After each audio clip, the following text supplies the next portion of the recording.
¿Cuál dirías que es el lugar más misterioso que has visitado? El Ojo del Sáhara, en Mauritania. Es un sitio que, si lo ves desde Google Earth, es como un gran círculo, como con varios anillos. Cada uno de los anillos es como un montículo de tierra de 5 metros de alto. Los círculos son bastante perfectos. ¿Cuál crees que es el más susceptible de que haya podido tener contacto con los extraterrestres en algún punto de su historia? El sitio de pruebas nucleares de Kazajistán, en Semipalatinsk, donde la Unión Soviética probaba así sus bombas nucleares. Y es como la zona menos densamente poblada de Kazajistán. Tienes que entrar con un guía autorizado que conozca la zona y que sea físico y tenga formación científica. Ramilla de Aventura es uno de los youtubers de viajes más únicos de internet. Gracias a él hemos conocido algunos de los lugares más remotos y ocultos del mundo.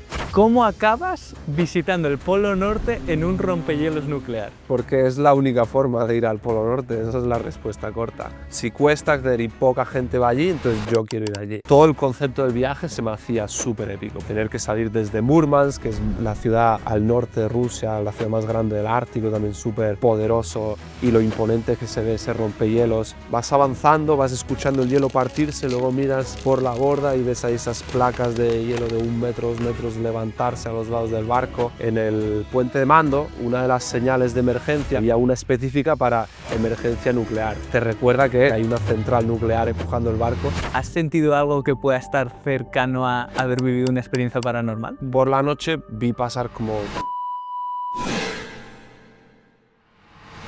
Rama, muchas gracias por venir. Un placer. Ya sabes que la premisa de este podcast es poder hacerte todas esas preguntas que en el colegio no te haría por mí a parecer idiota, así que antes de empezar te quiero pedir perdón por las tonterías que te voy a preguntar. Disculpado, completamente. Has viajado de todas las formas posibles, en avión por supuesto, en barcos increíbles y en trenes que son una locura. Te comentaba antes que vengo de justo hoy tener el peor vuelo de mi vida y quiero empezar por ahí. A nivel de desplazamiento, ¿cuál ha sido el peor viaje de tu vida? Wow. Tal vez, primero que se me ocurre, es el tren de hierro de Mauritania, que va de las minas del interior del país de Zouerat hasta Nouadhibou en la costa. Es alrededor de 20-24 horas, casi un día subido en unos vagones de carga, está en una montaña de hierro, de polvo de hierro negro. Y nada, pues pasamos mucho frío, te ensucias un montón, acabas completamente negro como el carbón. Y nada, entre la suciedad, el frío, la incomodidad, el viento, eso yo creo fue, lo recuerdo muy, muy, una de las peores noches que he pasado. Ahí no hay baño ni nada, entiendo, ¿no? No, nada, si quieres mear, pues a la otra es a la esquina opuesta del vagón, o si el tren se para, pues a lo mejor te puedes mear para afuera. Ostras, entiendo que ahí te subes un poco de Strangis, ¿no? Y que realmente la gente que está conduciendo el tren no sabe que tú estás ahí detrás. Es un poco vacío legal, un poco una zona gris, porque en teoría está prohibido, pero al menos cuando yo lo hice no lo controlaban mucho. Dicen que últimamente, yo tengo algún amigo también que intentó ir el año pasado a hacerlo y no pudo porque estaban controlando mucho más, pero también hay otra gente que también ha ido recientemente y sí lo han podido hacer. Se están poniendo un poco más estrictos, parece, pero era eso. En teoría está prohibido, pero como que no controlan mucho. Y hay mucha gente, muchos locales que utilizan ese tren para llevar sus propias mercancías. Hay gente del interior que va a la costa, a la ciudad de Nouadhibou, que es una ciudad portuaria donde llegan muchos productos, compran ahí cosas y se las llevan para venderlas en los pueblos y usan el tren para hacer el trayecto de forma a ahorrarse todos los costes de transporte. A nivel de avión o barco, ¿nunca has tenido un susto fuerte?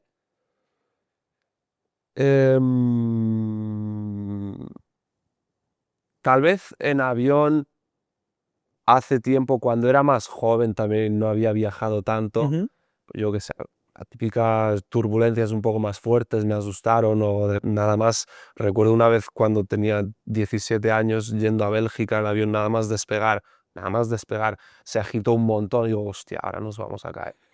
Pero, pero no era más que una turbulencia, pero yo creo que era la falta de costumbre.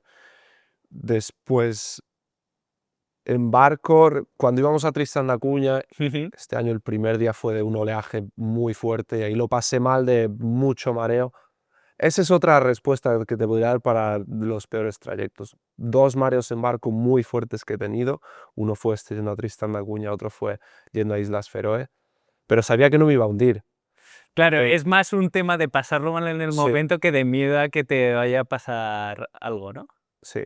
O el avión también yendo a Afganistán, recuerdo que saliendo de Dubái no cogía altura, simplemente no cogía altura el avión. Llevábamos media hora volando y seguía viendo ahí las casas y todo ahí muy cerca del suelo. Digo, joder, encima era la aerolínea afgana que está en las listas estas de la Unión Europea de aerolíneas que no son seguras en teoría y que Sí. recomiendan no coger.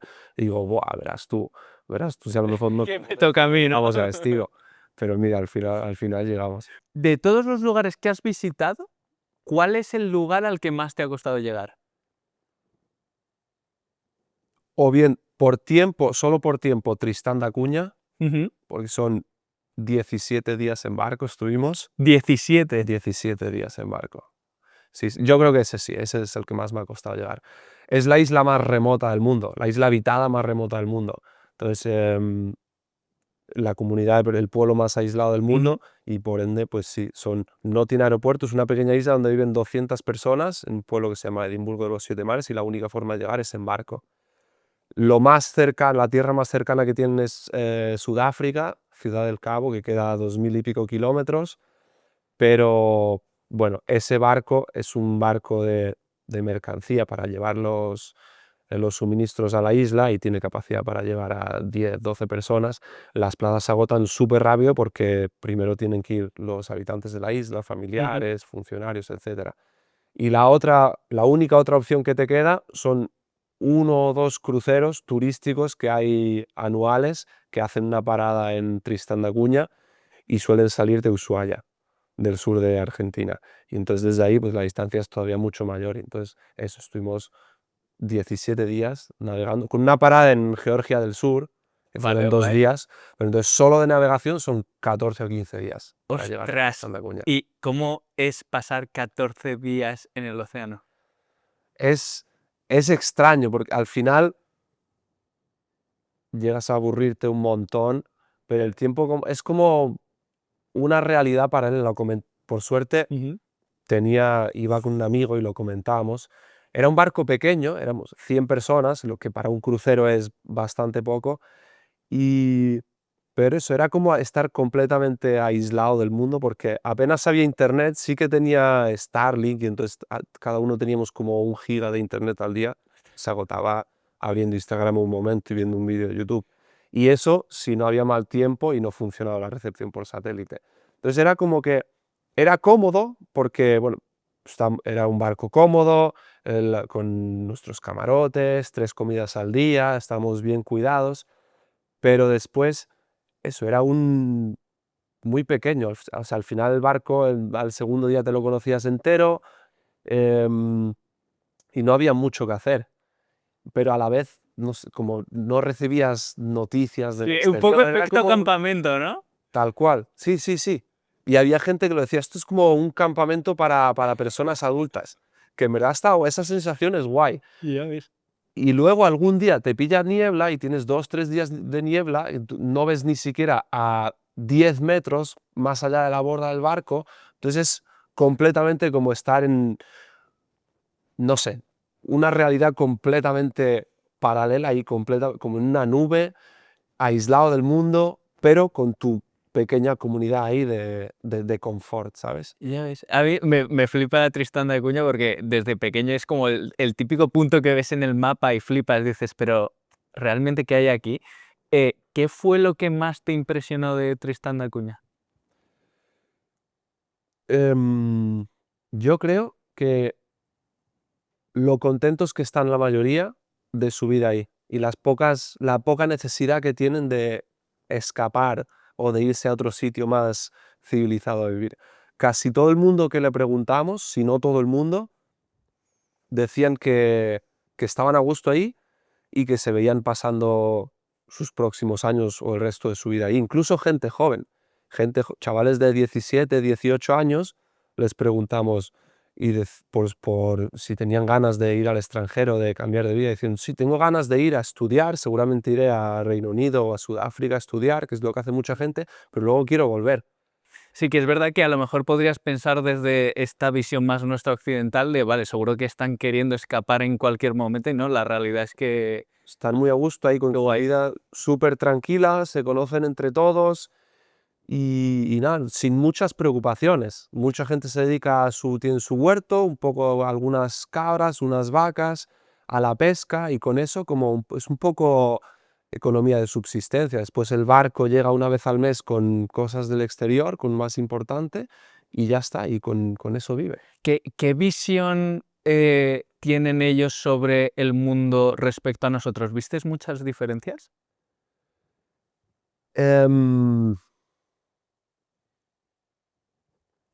Yo creo el internet allí había llegado hace un año. Hace un año había Hace un año había Internet. llegado el internet. O sea, ¡Ostras! hace un año que instalaron un receptor de Starlink y ahora la gente empieza a tener internet un poco más tal. El chico este de 17 años dijo que había empezado a ver Netflix hacía un año.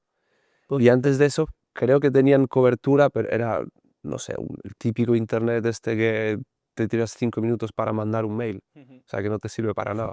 Entonces, como a todas las redes sociales, internet, todo esto, era muy nuevo para ellos. Pero a la vez es un territorio todavía de Reino Unido y entonces como que la influencia de Reino Unido la tienen. Yo creo que, y no es una comunidad que lleve allí miles de años, sino que el pueblo ese se estableció hace, no sé, 200 años o algo así. Entonces, como que tampoco se nota una civilización completamente distinta. Son Que británicos no tiene una con un cultura acento, propia de ahí. exacto, Ya. simplemente como más aislado, tal vez un poquito más tradicional, como, no sé, la Europa o Inglaterra de hace 20 o 30 años. Y sí, eso, una economía, un estilo de vida más tranquilo, más del campo. Antes de seguir con la conversación con Rama, quiero comentaros algo que para mí es fundamental a la hora de viajar y es el internet. Yo que trabajo siempre desde mi teléfono y que lo necesito para subir contenido, viajo tranquilo gracias a Holafly. Es una eSIM que te descargas en tu teléfono móvil unos días antes de que te vayas de viaje para que cuando llegues a tu destino tengas internet y no te tengas que preocupar de absolutamente nada. Ideal si eres un viajero como Rama y tienes programado un viaje por Islas Feroe, o si eres alguien más tranquilo como yo y tienes programado un viaje por Estados Unidos. Cuentan con más de 200 destinos en los que internet es completamente ilimitada.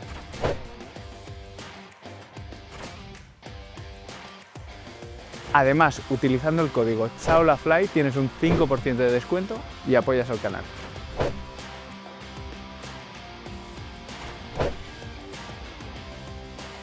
Así que te dejo el link de descarga de la aplicación en la descripción. Gracias. No has estado solo en Tristán da Cunha, has estado en un montón de islas remotas. ¿Ves algún parecido entre unas islas remotas y otras? Sí, por ejemplo, sí, de hecho en Tristán da Cunha lo pensé un poco, me recordaba a en ciertas cosas a las islas del Pacífico donde yo había estado en 2 años antes. Esto fue finales de 2023, que fui a varios de los micropaíses del Pacífico, Nauru, Tuvalu, Kiribati, y en Tristán da Cunha vi ciertas cosas luego en Santa Elena también vi ciertas cosas de estas islas, como, no sé, los coches abandonados, ahí la gente abandona los coches, Ostras, qué curioso. porque, sí, tal cual, cuando ya no te sirve el coche es más barato dejarlo ahí aparcado, abandonado, a que no mandarlo a Sudáfrica, que sea chatarra o lo que sea, a desguazarlo. Eso, como el estilo de las casas, muchas casas así como del tejado de chapa. No sé, a pesar de estar completamente alejados y ser influencias muy distintas, luego en ciertas cosas tenían esas similitudes. De todos los lugares que has visitado, esta es un poco porro, pero a ver cómo lo ves. De todos los lugares que has visitado, ¿cuál crees que es el más susceptible de que haya podido tener contacto con los extraterrestres en algún punto de su historia? Hostia.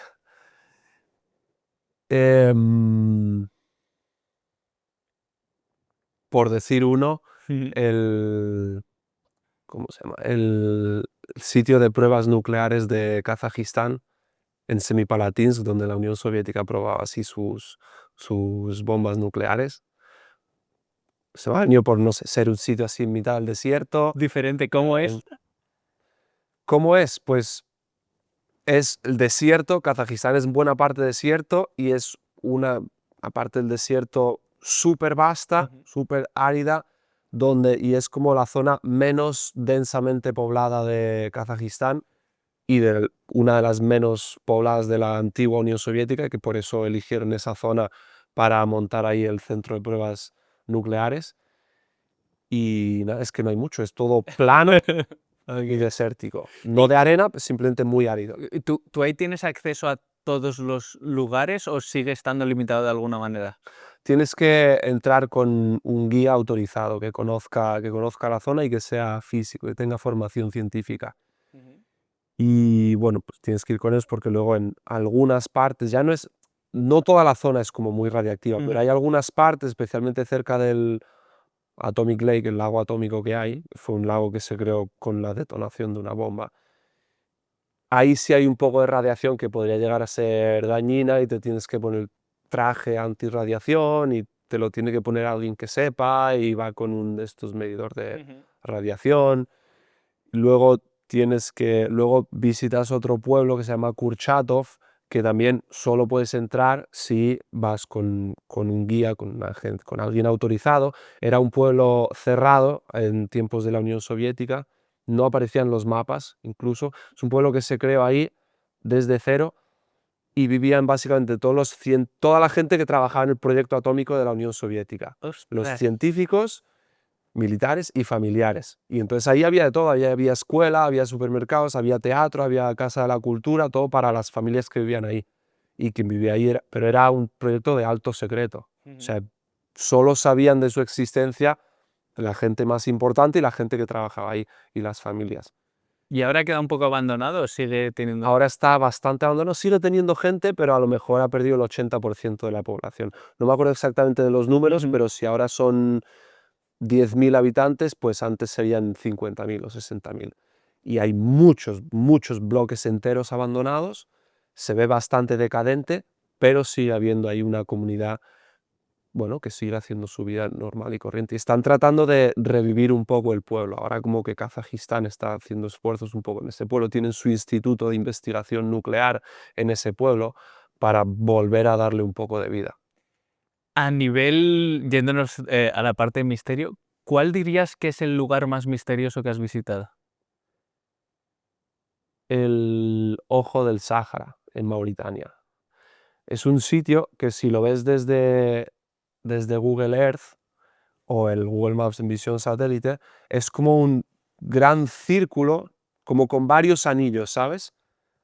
Y por eso le dicen un poco el Ojo del Sáhara, porque no tiene forma de ojo, pero tienes como un círculo un poco más oscuro en el centro y después como varios anillos que luego vas con un todoterreno y llegas en persona, no lo aprecias a no ser que Claro cojas mucha altura, pero son como, cada uno de los anillos es como un montículo de tierra de 5 metros de alto, pongamos, y los círculos son bastante perfectos, pero luego tenía alguna explicación se me ha olvidado. Sí, No sé geográfica de... científicas, pero sí, es como un círculo perfecto ahí en mitad del desierto y también tiene sus teorías de misterio Conspiranoicas, ahí sobre... ¿cuáles son las principales así? no me acuerdo bien, la verdad. Alguna era de algún meteorito no detectado que cayó Que ha ahí, habido. perfecto, o creaciones de fuerzas extraterrestres más avanzados que nosotros. Todo lo Eh, típico. Otro de los sitios que me apasiona y que tú has estado es la isla de Pascua. No, me apasiona por un poco el punto geográfico en el que está, pero luego también por culturalmente lo profundo que es el sitio en sí. Em, lo primero, ¿es difícil llegar a la isla de Pascua? Es... No, ya no. Isla de Pascua también es un sitio bastante misterioso, me pasa la pregunta que me has hecho antes por el tema de los Moais y tal. Actualmente que hay vuelos, hay 2 vuelos diarios, o al menos uno de LATAM desde Santiago de Chile, además un vuelo grande, lleva cada día 300, 400 pasajeros. Antes de eso, que había que ir en barco, pues era muchísimo más difícil llegar porque está en mitad del Pacífico, es una de las islas más remotas del mundo también y eran muchos, muchos días de barco para llegar. Pero ahora, bueno, en avión llegas en 5 o 6 horas. Entonces, difícil, difícil, difícil, no, realmente. Em, y después, perdona, ¿qué era lo que me habías preguntado? No, bueno, un poco en referencia a lo profundo que era la Isla de Pascua a nivel de cultura, por seguir con eso, ¿qué es lo que más te impresionó culturalmente de la Isla de Pascua? Pues que, de nuevo, a pesar de ser una comunidad muy pequeña, Ujú, como están. Sí, la cultura Rapa Nui. Rapa Nui es el nombre también nativo indígena de la isla de Pascua y también es el idioma de la etnia de allí, del idioma que hablan, de los esfuerzos, del orgullo que tienen los verdaderamente nativos de ahí de ser Rapa Nui y los esfuerzos que hacen por preservar esa cultura que tiene su idioma completamente distinto. Tiene cercanías con otras etnias polinésicas del Pacífico, Tonga, Samoa, estos países, algunos de los países donde estuve en el Pacífico también, ujú. porque de ahí de hecho se cree que, o de Polinesia Francesa se cree que llegaron los habitantes. No hay como un statement confirmado de cuándo llegó el primer hombre a Isla de Pascua, ¿verdad? Sí, hay lo que pasa que se me ha olvidado el año. Yo, los No te datos preocupes, no exactos te preocupes. se me olvidan. Pero sí, yo creo que está bastante científicamente probado Ujú. que llegaron hace, no sé, 300 años, me lo invento, pero se cree, están bastante convencidos de que llegaron de Polinesia Francesa. Un poco también, volviendo a lo que comentábamos en Tristán da Cunha, eh, no sé si en un mundo que está cada vez más globalizado, los habitantes de este tipo de islas son reacios a la cultura originaria del sitio, o por lo contrario, como que ahora mismo la están arraigando más y están luchando por defenderla, porque entiendo que cada vez, con cómo está funcionando el mundo, es más complicado preservar esa cultura.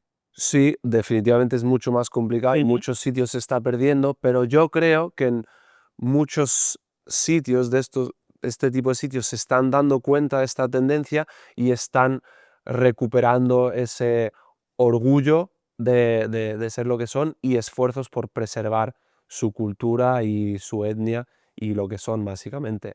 Entonces, naturalmente, yo creo buena parte, la gente ahí lo decía con lástima, hay mucha gente de ahí que no sabe hablar Rapa Nui, incluso hijos de padre y madre Rapa Nui que no saben hablar Rapa Nui, simplemente hablan español, pero empiezan a haber escuelas de Rapa Nui, hay proyectos yo conocí a una chica que con su proyecto, con su escuela de Rapa Nui, aparte de enseñar el idioma, también están tratando de adaptarlo a la modernidad.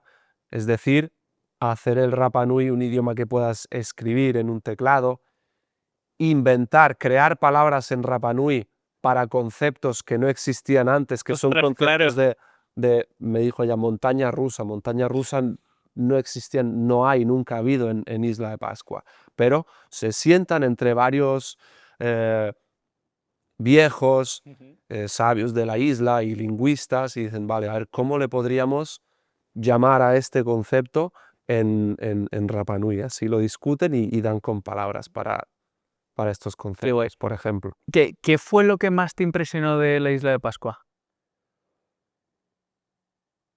Yo creo que eso, para empezar, la cultura Rapa Nui Ujú. y la calidez de la gente con los extranjeros, no tanto con los chilenos, pero Ok.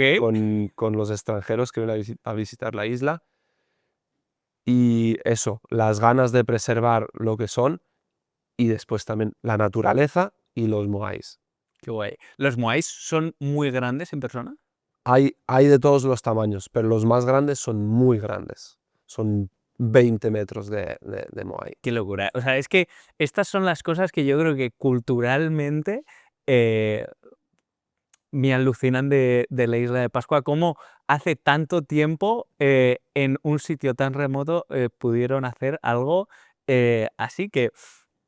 Bueno, mira, otra de las preguntas que te quería hacer iba un poco en relación con eso, que entiendo que muchas de las culturas que has visitado tienen un componente espiritual muy potente. No te voy a preguntar si has tenido alguna experiencia paranormal, pero ¿has sentido algo que pueda estar cercano a haber vivido una experiencia paranormal? Em,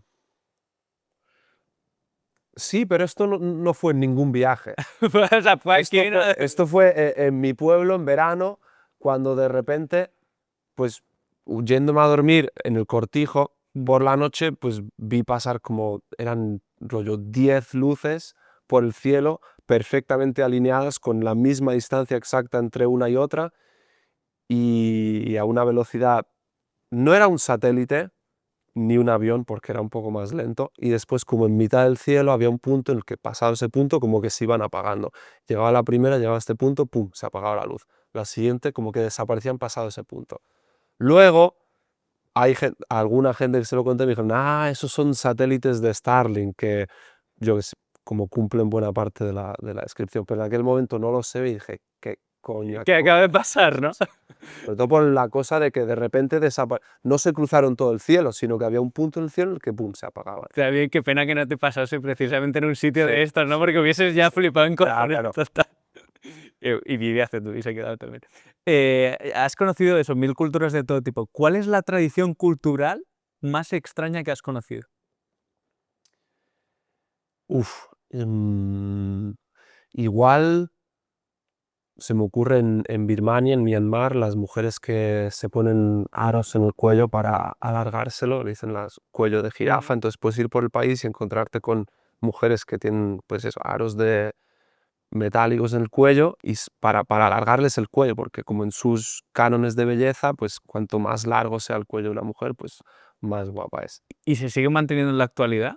Ves gente, ves mujeres no, también no es de todo el país, es de ciertas regiones y supongo que a lo mejor será menos que antes, pero sí, yo vi algunas que dices, wow, cojones. De todos tus viajes, ¿cuál es el momento más surrealista que has vivido? Igual, em, vale, se me venga a la cabeza ahora cuando, no sé, en tren con Víctor, con Ok. Caminante Rojo yendo a Vorkutá, cuando me pasé de bebida en el vagón del tren a las 10 de la mañana y no sé, a las 2 de la tarde estaba ahí abrazando el váter del vagón, no me podía ni levantar y según, yo no me acuerdo de esto, pero según me dijo Víctor, la azafata del vagón, llamándonos la atención de o te levantas y sales del baño ahora o te bajas aquí. Estábamos en una parada. Dicen, no podemos seguir cuidando de ti, es un problema para el tren ahora mismo. Estoy llegando a Vorkutá en mitad del Ártico ruso en enero, Sí, que te quedas menos tirado ahí en 30 mitad del afuera, Ártico, ¿no? dicen, o te levantas y sales del baño ahora y te recompones o te bajamos aquí. Y te recompusiste algo, entiendo.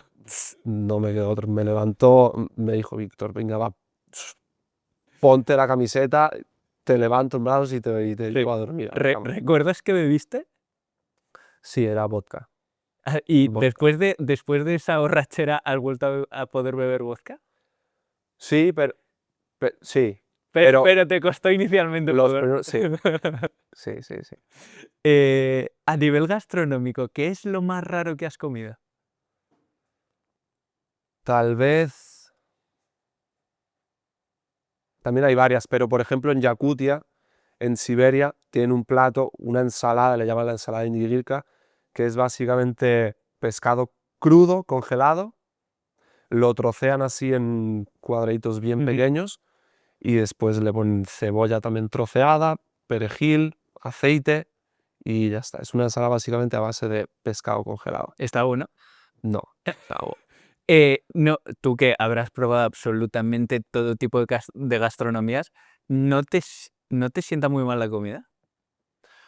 No, la verdad que yo creo que tengo suerte en ese sentido y tengo un estómago fuerte, quiero pensar, Sí. porque pocas veces nunca he tenido que ir al hospital por una indigestión, ni he pasado 2 días De esto fatal del fatal. estómago. He tenido algún estreñimiento y un poco de dolor de barriga, pero ya está. Sí, un apretón típico que te pasa de viaje, ¿no? Entiendo que eso le habrá pasado a todo el mundo. Yendo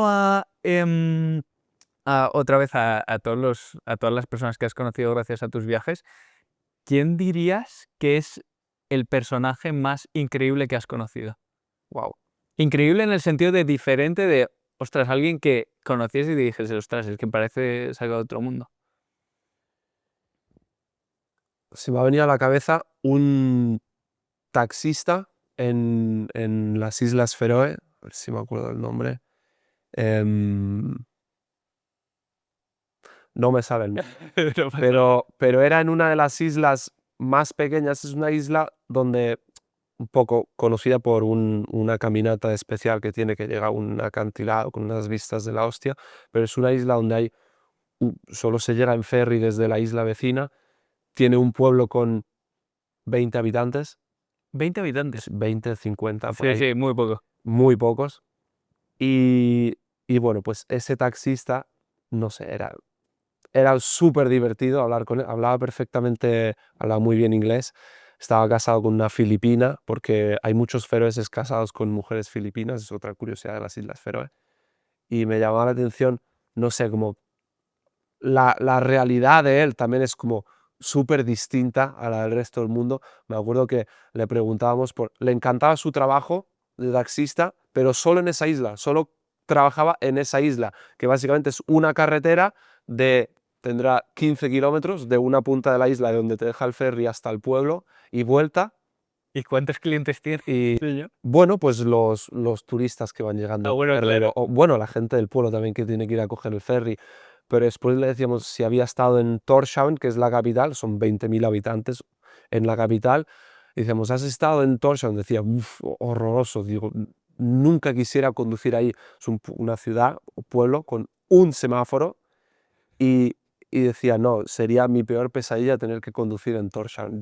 Déjame aquí en mi isla y aquí estoy bien. Sí, que van a India a un sitio de Claro, Nueva York y pensamos, explotan. o aquí en Madrid, lo sueltas en Gran Vía y A nivel caótico, ¿cuál es el lugar más caótico que has visitado? Bangladesh, sin duda. Sí, No he estado en India, que también he escuchado, se supone que es muy caótico, pero también hay gente, entonces yo creo que está al nivel de India, o alguna gente que ha estado en ambos dice que incluso un poco más. Pero el caos de Bangladesh, sobre todo de tráfico, eh, una barbaridad. O sea, vas escuchando bocinas y claxons todo el rato, es como parte del sonido ambiente de la muy ciudad. agresivo. Sí, si los tienes cerca, muy agresivos, pero no pasan 5 segundos sin que escuches una bocina. Y después en las carreteras tienes, sobre todo, la variedad de transportes. Tienes gente en bici, tienes después carrozas, carros tirados a caballo, tienes los tuk-tuks, tienes motos, tienes coches, tienes autobuses, tienes camiones. Señalización To- nula. y todos ahí, cada uno mirando por lo suyo y tratando de encontrar huecos para avanzar como pudiera. Con presupuesto infinito, ¿cuál sería tu viaje soñado? Yo creo que hay dos. Uno sería ir al espacio y la otra a la fosa de las Marianas. A la fosa de las Marianas. Sí. ¿Vale mucho dinero? Por lo que leí, em, realmente quien va a la fosa de las Marianas solo son misiones de investigación científica súper caras, pero a veces en esos submarinos especiales abren 1 o 2 plazas para que vaya alguien externo y vale tipo 2 millones o alguna cosa así leí.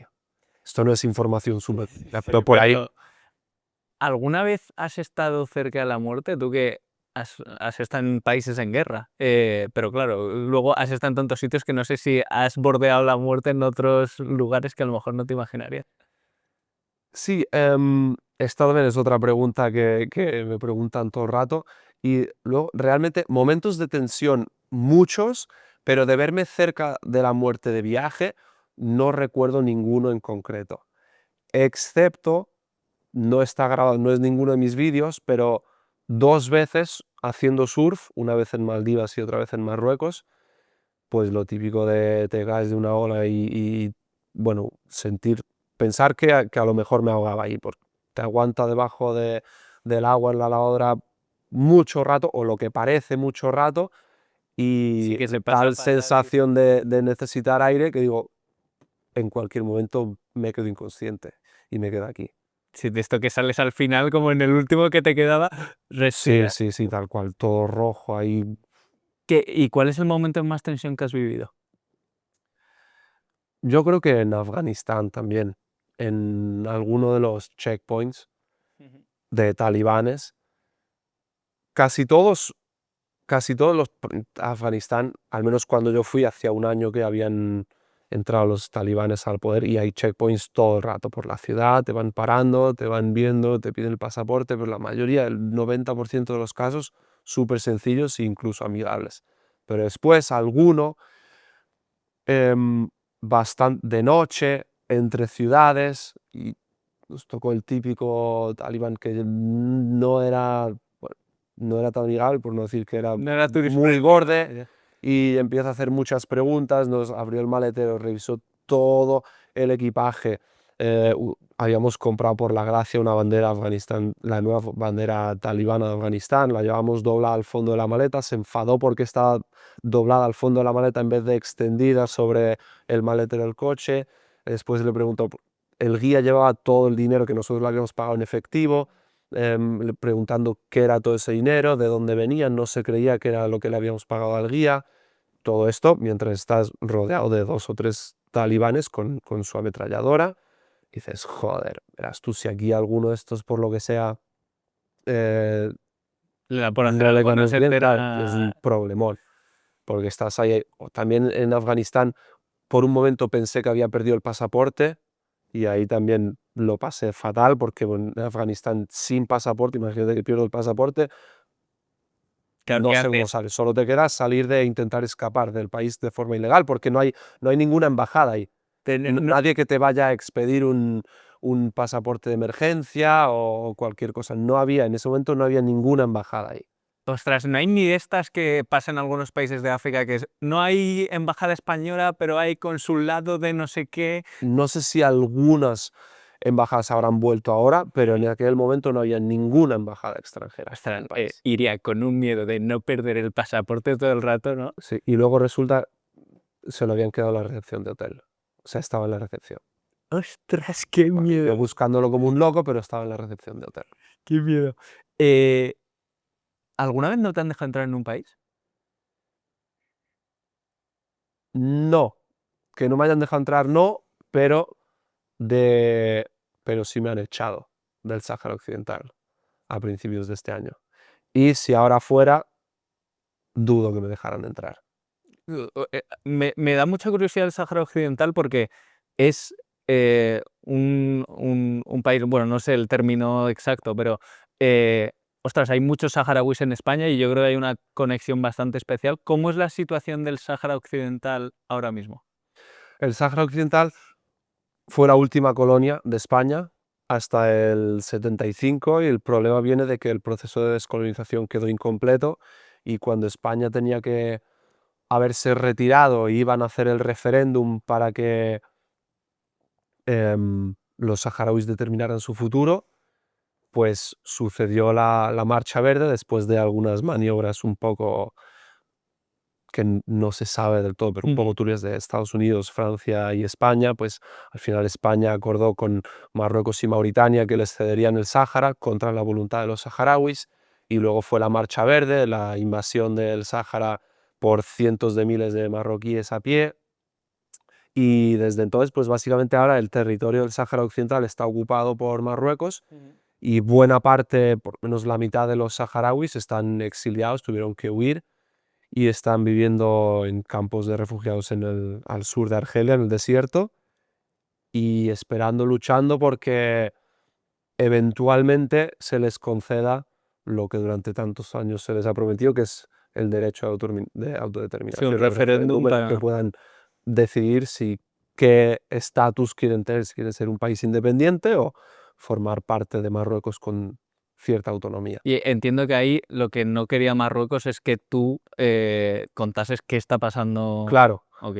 sobre todo, aquí a principios de este año, Ujú. porque Ryanair abrió una línea directa de Madrid a Dakhla, que abarataba mucho los costes, la facilidad de llegar hasta allí y también con el objetivo de atraer turismo ahí. Pero bueno, empezaron, a raíz de eso también intentaron ir muchos periodistas a contar la situación del Sáhara y eurodiputados y todo, y durante enero y febrero un montón de periodistas, políticos, nosotros fuimos deportados, o algunos les negaron la entrada directamente al aeropuerto, nosotros sí pudimos entrar a Dakhla, pero después mientras estábamos yendo al Aaiún, en autobús, llegando al Aaiún no nos dejaron bajar y nos hicieron continuar hasta Agadir. Entonces sí, todo el que sospechan o saben que va un poco a investigar o a tratar de hablar con saharauis o mostrar un poco la situación de los saharauis, pues tiene problemas ahí. ¿Cuál dirías que es el lugar más hermético en el que has estado? Turkmenistán. Mira, Sí. me habló Víctor un poco de Turkmenistán. ¿Cuál fue tu sensación de Turkmenistán? De no, Turkmenistán en internet lo puedes ver como la segunda Corea del Norte o el país más aislado después de Corea del Norte. Yo no he estado en Corea del Norte, pero por lo que se sabe de Corea del Norte o por lo que uno ve, no creo que Turkmenistán se acerque mucho a Corea del Norte. Sí tiene cosas de... Pero tipo, en Turkmenistán, en la ciudad, en Ashgabat, puedes andar libremente. Y sí que el internet está súper limitado, no funciona básicamente. Tienes que viajar, no puedes entrar solo, no puedes viajar por tu cuenta, tienes que ir con una agencia. Pero luego eso sí que en la ciudad puedes andar un poco por tu cuenta.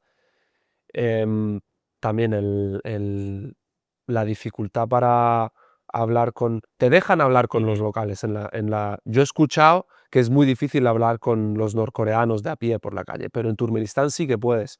Pero luego es el idioma, que si sabes ruso, puedes hablar con la gente en Ashgabat, porque ahí hablan sobre todo ruso, pero el nivel de inglés es muy bajo. Y entonces, sí, yo creo que tiene muchas cosas de país aislado, pero a la vez, una vez estás y conseguir la visa también es muy complicado, pero después, claro, no te queda otra que ir con una agencia y la agencia se encarga de todo. O sea, para quien quiere ir a Turkmenistán es simplemente pasar el pasaporte y toda la información y al cabo de unas semanas te dicen, ¿puedes venir o no puedes venir? Ya. Pero no tienes que hacer todo el papeleo uno. ¿Y tuviste la oportunidad de hablar con alguien de Turkmenistán ahí?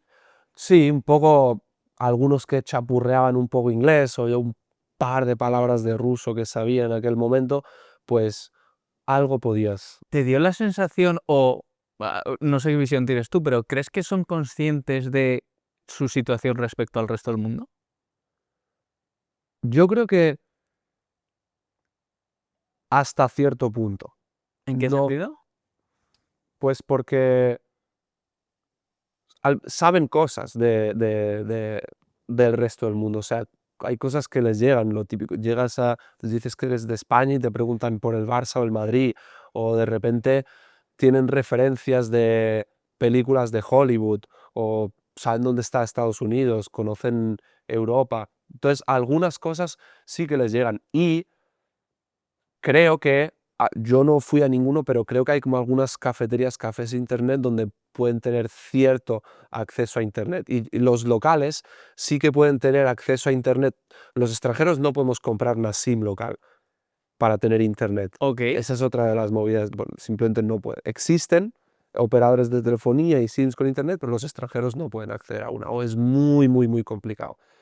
Y entonces la gente local tiene acceso a internet, no sé qué internet será o qué podrán acceder, imagino que tendrá bastantes límites también, pero mm, yo creo que eso, por eso yo creo que algunas cosas saben, pero Sí, ya hasta qué punto. bueno, también entiendo que es verdad que Corea del Norte es tan extremo y también tan excéntrico en cómo es el visitar el país, que al final no deja de ser como un tour, ¿no? Sí. Que, claro, aunque Turkmenistán sea el segundo más hermético, hay mucha diferencia de uno a otro. Quiero hablar contigo de, para mí, una de las aventuras, yo creo, más increíbles que he visto en todo YouTube, que fue tu viaje al Polo Norte. Antes de seguir con la conversación con Rama, os tengo que pedir, por favor, que deis like al vídeo y lo hypeéis, que nos ayudáis muchísimo a hacer llegar este contenido a cada vez más gente y a contar con invitados de este nivel. ¿Cómo acabas visitando el Polo Norte en un rompehielos nuclear? Pues porque es la única forma de ir al Polo Norte, esa es la respuesta corta. Pero después, bueno, yo no sé, por lo que sea, me llaman la atención cualquier sitio que sea extremo y remoto y difícil de acceder. Si cuesta acceder y poca gente va allí, entonces yo quiero ir allí. Entonces, bueno, el Polo Norte, pues, el puto Polo Norte, o sea, Sí, ¿quién no sí. querría poder pisar el Polo Norte? Y entonces, pues investigando, me di cuenta que eso, existe la posibilidad de ir en barco, no son muchos, o sea, hay dos viajes al año en verano por este rompehielos y después hay otro rompehielos que sale desde Svalbard, pero es uno mucho más lujoso, es, no sé, el triple de caro. Pero todo el concepto del viaje se me hacía súper épico, tener que salir desde Murmansk, que es la ciudad al norte de Rusia, la ciudad más grande del Ártico, también con su propio atractivo por lo remoto que también es. Después, ese pedazo de bestia, a mí me llama mucho la atención lo poderoso y lo imponente que se ve ese rompehielos, por las fotos que había visto y la información que había leído sobre el barco. Y bueno, y después todo el viaje al Polo Norte también, ver el hielo, ver el rompehielos, romper el hielo, llegar al Polo Norte, ¿qué se sentiría, qué habría en el Polo Norte? Es una cosa que me parece que no tiene sentido. O sea, yo cuando vi tu vídeo me rompió un poco la cabeza, igual es que soy demasiado inculto, pero ¿cómo un barco puede de manera constante romper el hielo de esa manera? Es una locura, es que es una locura, o sea, luego es posible y es todo física, perdón, pero, pero incluso subida dices, ¿cómo es posible que vas avanzando, vas escuchando el hielo partirse, luego miras por la borda y ves ahí esas placas de hielo de 1 metro, 2 metros levantarse a los lados del barco y eso, el barco sin inmutarse. Y dentro del barco ni siquiera se siente mucha inestabilidad, vas escuchando los golpes del hielo romperse contra el casco, pero tampoco es que, no sé, no notas nada, es como si fuera un paseo para el barco, mantiene la misma velocidad prácticamente en aguas abiertas que rompiendo el hielo. Pero, ¿sabes si el barco tendría capacidad de cruzar el Polo Norte como de una punta a otra rompiendo hielo? ¿O hay un punto en el que hay un hielo que el barco no puede partir? Creo que tiene por diseño un límite de 3,5 metros, placas de 3,5 metros. Eso no lo podría llegar a partir.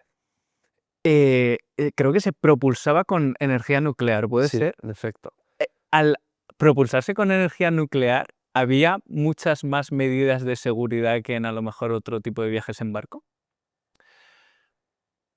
No te creas, pensaba que igual sí, pero no. Simplemente la zona del reactor, de alrededor del reactor, no te dejan. Bueno, normal, sí, claro. Simplemente dices, a partir de aquí no puedes pasar y ya está. Y después sí que me llamó la atención en el puente de mando, que era abierto, podíamos acceder a verlo, pues una de las señales de emergencia, había como su panel de emergencias, para distintas emergencias, la señal de alarma que tenían que hacer sonar. Y había una específica para emergencia nuclear, de algún escape radiactivo o lo que sea. Y dije, wow, dices, vale, hostia, te recuerda que hay una central nuclear pequeña central nuclear empujando el barco, pero más allá de eso, no, ¿Sabes si alguna vez el barco ha tenido algún accidente? nuclear. No Escape nuclear, nuclear. entiendo, aunque sea que se choque, ya te acojona un poco, porque dices, ostras, no vamos aquí. Pues en enero creo que fue de este año, sí, el barco tuvo un accidente, estaba tratando de acercarse a otro carguero, un petrolero, que estaba atascado en el hielo en el Mar del Norte, y perdón, Mar del Norte, en el Ártico, en algún Ujú. sitio del Ártico, bien al norte, al noreste de Rusia. y en las maniobras de acercarse al barco para ir a remolcarlo, pues no sé qué pasó, si pasaron de frenar o lo que sea, se chocaron. Se chocaron y la proa del otro barco no fue bastante lateral, pero le hicieron un pedazo de agujero de 3 metros cuadrados en la proa del rompehielos, por suerte, y no fue dañado el reactor porque está en la popa. Que Claro. creo que también está en la popa porque como para más protección, porque si el barco se suele chocar con algo, suele ser más por la proa. Y entonces atrás está más resguardado. Tiene sentido. ¿Qué fue lo que más te impresionó del Polo Norte? No sé, lo vasto que es. Es como que de repente 100 de nuevo éramos 100 personas del barco. 100 personas nos habíamos apuntado a este viaje para llegar a un punto en el que llegas y no ves nada, no hay nada. O sea, mires a donde mires, es plano, es hielo, a diestro y siniestro hasta donde te alcanza la vista y no hay nada. Claro, Y la de repente sensación que- suena la bocina, en el GPS pone 90 grados, 0 minutos, 0 segundos, y dices, vale, estoy aquí. Vale, estoy en el Polo Norte, pero no hay nada que te diga, claro, no hay un monumento del Polo Norte y nada, no hay nada. Eso es una sensación bien creo que te extraña. pudiste bañar en el Polo Norte, ¿no? Sí. ¿Estaba más fría, estaba mucho más fría que en cualquier otro sitio en el que te hayas bañado? Es que me bañé, cuando fui a Yakutia, me bañé también en Oymyakon, Ujú. no era agua congelada, pero era agua a 0 grados. Entonces, mucho. Yo creo que estaban ahí. Pero ya había tenido un baño congelado, entonces el Polo Norte no se me hizo fácil, obviamente. Pero igual te impresiona más la primera. Claro. Y además montan la sauna ahí antes para que entres, sudes, tengas un calor que te mueres y entonces casi que primer segundo agradeces un poco meterte en el agua. A partir del primer segundo ya estás muriéndote de frío. No solo en el Polo Norte, que creo que pudiste ver osos polares, sino que también en más sitios. ¿Cuál es el encuentro con un animal que más te ha impresionado? Yo creo que en Santa Elena este año el tiburón ballena. ¿Cómo es esa experiencia? Me pareció realmente muy majestuoso, principalmente porque al principio em, era una excursión de 3 horas en lancha para poder buscarlo, encontrarlo y nadar con él, y durante 2 horas y media nos recorrimos toda la costa de Santa Elena y no lo veíamos, no lo veíamos, no lo veíamos, no lo veíamos. Y al final simplemente nos ofrecieron: tú, lo siento, no lo hemos visto, si queréis os puedo llevar aquí al puerto de Santa Elena donde están todas las barcas y ahí hay un antiguo barco naufragado y podéis hacer un poco de snorkel ahí. Llegamos al sitio, nos tiramos al agua y ahí estaba el tiburón ballena. Y de repente, pues nada, pues eso, de repente ves un bicho de 12 metros, 10 metros, no sé lo que serían, nadando gigantesco, pero nadando súper tranquilamente, súper despacio, es como una calma de la hostia y no sé, lo ves, no sé, es muy impresionante. Sí, o sea, entiendo que Simplemente debe ser una una criatura sensación. tan grande y poder estar tan cerca y se dejaba hacer, puedes nadar con él y lo estuvimos acompañando durante media hora, que parecieron 5 minutos. Podría haber alargado la mano y tocarlo, no lo hice o sea, no puedes hacerlo, es por preservar Ujú, la fauna, no se puede. ujú. Pero lo tenía como de mí a ti, o sea, esa era la distancia máxima que llega a estar. Qué Y lo bueno. ves ahí, ves los pececitos ahí que van por sus aletas, ahí comiéndole que sea que tenga las manchas blancas que tenía por todo el dorso, impresionante. Esta va a ser una de las últimas preguntas ya, porque por desgracia termina la clase. Eh, ¿Cuál dirías que es el lugar más infravalorado que has visitado? Aquí, ¿país o lugar? Te diría el lugar porque es más amplio. Em, uf,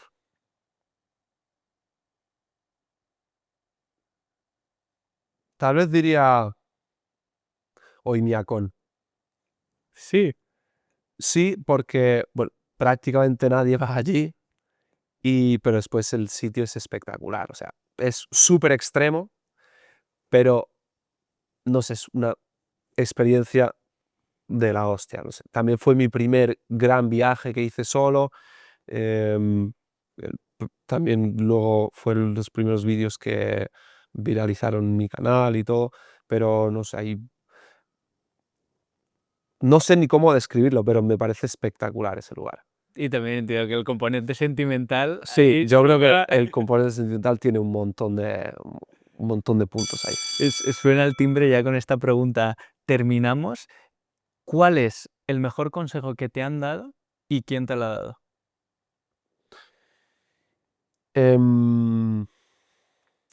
Tal vez diría, esto me lo decía mi padre de pequeño, que básicamente es haz las cosas con miedo, no importa que tengas miedo, haz las cosas igual.